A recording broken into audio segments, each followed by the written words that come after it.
লবণাক্ততার ভিড়ে এক ফোঁটা মিষ্টি পানির খোঁজ শ্যামননগরে কলস হাতে দৌড়ালেন পরিবেশ কর্মীরা। বাংলাদেশের দক্ষিণ পশ্চিম উপকূলীয় অঞ্চল, যেখানে সুপেয় পানি এখনও একটি বড় চ্যালেঞ্জ।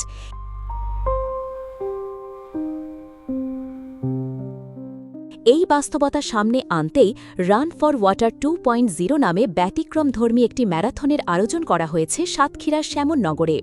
সোমবার ২০ এপ্রিল ভোর ৬:৩০টায় শ্যামননগর উপজেলার মুন্সীগঞ্জ গ্যারেজ বাজার থেকে শুরু হয় এই ম্যারাথন।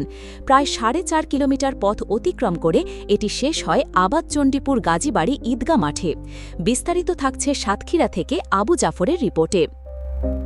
আমাদের এই ম্যারাথন দৌড়টির প্রথম এবং প্রধান উদ্দেশ্য হলো উপকূলীয় অঞ্চলে যে মিষ্টি পানি বা সুপেয় পানির যে কষ্টটা, সেটা আসলে সবার সামনে তুলে ধরা। সাতক্ষীরার পানির যে অবস্থা এটা প্রায় একই। তো শ্যামনগরের মানুষ যখন পানির অধিকারের জন্য দৌড়াচ্ছে বা লড়াই করছে, তো আমিও মনে করলাম যে এই যুদ্ধ বা এই লড়াই আমার। দেশের বিভিন্ন অঞ্চল থেকে আসা ২ শতাধিক তরুণ তরুণী ও পরিবেশকর্মী মাটির কলস হাতে দৌড়ে অংশ নেন এই কর্মসূচিতে। তাদের এই প্রতীকী দৌড় যেন উপকূলের মানুষের প্রতিদিনের সংগ্রামেরই প্রতিচ্ছবি।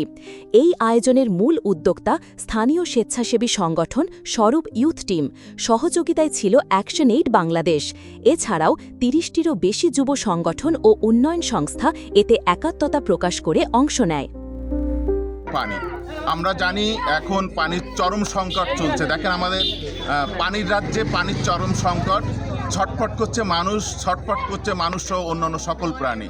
সংকটাপন্ন মানুষগুলোর একটা জায়গায় ভীষণ সংকটের মিল আছে, সেটা হচ্ছে সুপেয় পানির অভাব। ম্যারাথনে প্রথম স্থান অধিকার করেন সাব্বির হোসেন, দ্বিতীয় হন সাগর হোসেন এবং তৃতীয় স্থান অর্জন করেন ওয়াচিমুল ইসলাম তপু।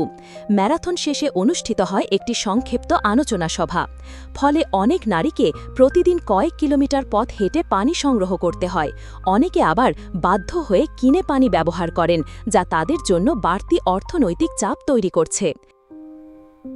স্বরূপ ইউথ টিমের আয়োজনে এবং অ্যাকশন এইটের বাস্তবায়নে আজকের এই রান ফর ওয়াটার 2.0 আমরা সকলে অংশগ্রহণ করেছি পানির লড়াইয়ের জন্য।